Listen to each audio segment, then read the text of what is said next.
Global warming's acceleration brings forth some interesting threats, one of which involves the bacteria and viruses frozen in the Arctic Circle's glaciers centuries ago. These zombie pathogens are a frequent topic of discussion on social media, but the claims made about them are somewhat dubious. I would like to talk about them in this video.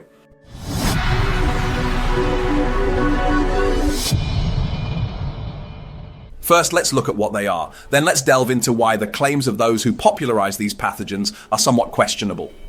Even though most people live in non-glacial regions, there are tens of thousands of people living on the glaciers of the Arctic Circle, such as in Greenland, and these people can contract diseases from contact with others, just like anyone else. For instance, there have been numerous people known to have died from diseases like smallpox or tuberculosis in these regions. Thus, the diseases in the Arctic Circle are not significantly different from ours. They can contract the same diseases that we can. However, there is an interesting situation concerning those who die in these permafrost regions.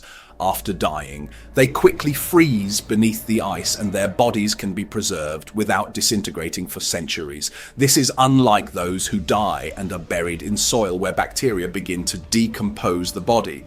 Without bacteria, the body would decompose much more slowly, but in the glaciers there aren't as many bacteria, and the ice effectively mummifies the body. These permafrost mummies are even better preserved than the famous mummies of Egypt, as the body can be identified as if it had died only recently. You might have heard about well-preserved mammoths, dogs, and wolves from the permafrost region being studied as if they died yesterday. The concern here is this: if a person dies from tuberculosis, smallpox, or another forgotten disease and freezes in the permafrost region, then as global warming melts the glaciers, these bodies may become exposed, something we know is happening. In this scenario, the bacteria and viruses in these bodies could potentially reactivate due to the changing freezing conditions. They could then infect people passing by and through them spread to the rest of the population, potentially causing a new pandemic of an unfamiliar disease like the Spanish flu of 1918. This is the worry. Indeed, as glaciers melt, human bodies do become exposed, especially towards the southernmost latitudes of the Arctic Circle. As glaciers break apart, these dead bodies begin to scatter into the ocean. This is why sometimes governments send special research units to collect these bodies and send them to museums for research. So this is a real concern, but the dubious part is this: we often think of bacteria and viruses as entities that can survive in any condition. For example, during the onset of the COVID-19 pandemic, we were worried about whether the SARS-CoV-2 virus could survive on certain surfaces for days, weeks, or even months and continue to spread infection. However, this is not the case. Viruses and bacteria can break down and perish under unfavorable conditions, rendering them incapable of infecting you again.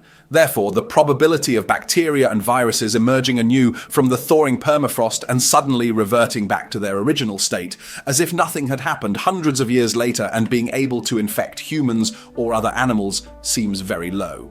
There are two reasons for this. The first is that a virus or bacteria is usually adapted to live within its host. That is, throughout the evolutionary process, these creatures can survive in the body characteristics of their host. Sometimes we come across crystallized, frozen bacteria and viruses, etc. But most of the time, there are suitable temperature ranges, enzyme ranges, etc., in which these entities can live. Thus, while these pathogens, the disease-causing elements, can easily reproduce and multiply in human bodies and conditions, and while they can sicken their human or other animal hosts, they disintegrate and scatter when they enter glacial conditions, as I mentioned. Therefore, they destroy their abilities to infect and survive. They die. Afterwards, there is no such thing as these coming back from death. The second reason for saying this claim is dubious is that over the last century, many scientists tried to multiply bacteria and viruses obtained from frozen bodies in the permafrost under laboratory conditions, and no one has been able to do this consistently to date. Even though they tried under laboratory conditions, as you know, laboratory conditions can be much more controlled. All kinds of variables can be controlled. Just think of the chance of them reactivating in the human body under natural conditions. That's much harder. But even in laboratory conditions, no one has been able to succeed. For example, they can get viruses from the 1918 Spanish flu from frozen lung tissue.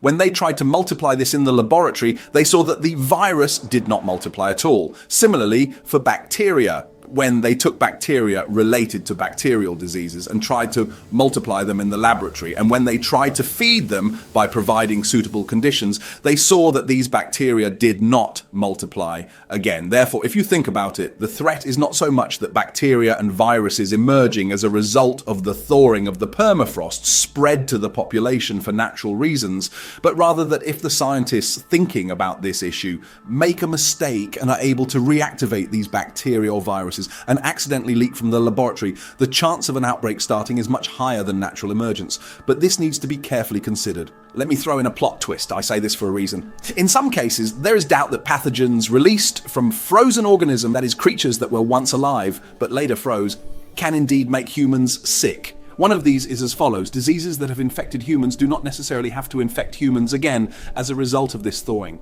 Pathogens emerging from the freezing and then thawing of other animals also have the possibility of infecting humans. Here's a possibility. Seals, they're not really fish. They're mammals, marine mammals, seals. There are some viruses and bacteria that infect these seals and make them sick. And like in humans, they freeze when the seal dies in the permafrost region in Arctic regions. One of the scientists studying these seals recently came across a disease called seal finger, despite having worked on only frozen seals in the last few months. This disease spreads from seals to humans, and spreading to the joints and bones, it causes a serious discomfort. It makes people sick, but we can treat it very simply, even with our lowest level antibiotics. In one case, for instance, they encountered a disease that might have passed from permafrost frozen seals to humans. That is the disease we call seal finger. But did it really pass from there, or was it transmitted in another way? It hasn't been studied much yet, so we don't know much. So there's a possibility, but currently that possibility appears much less significant compared to other threats. What are these other threats? Well, for instance, global warming itself.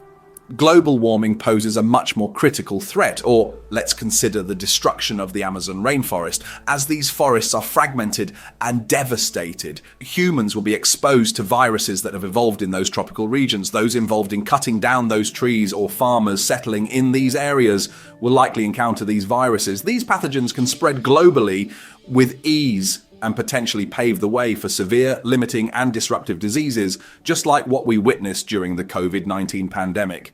Similarly, if we don't develop a proper pandemic plan globally, we'll likely continue to see emerging diseases from animals crossing over to humans, zoonotic diseases causing new outbreaks over the coming decades and centuries. Moreover, the frequency of these occurrences is likely to increase.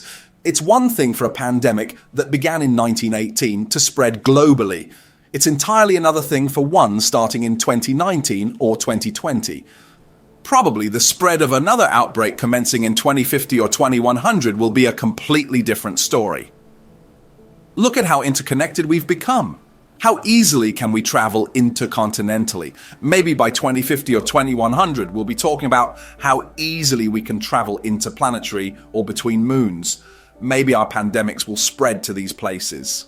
Therefore, we need to be aware of these risks. However, we should avoid focusing our fears too much on scenarios that seem like science fiction or extreme cases. Sure, they trigger the imagination more and seem more intriguing, but the real risk might not be there. In this video, I wanted to shed some light on this topic overall. If you read articles or watch videos about this subject, hopefully you'll approach them with a more skeptical eye. So there is a risk, but that risk seems quite low compared to other possibilities, at least in light of current scientific data.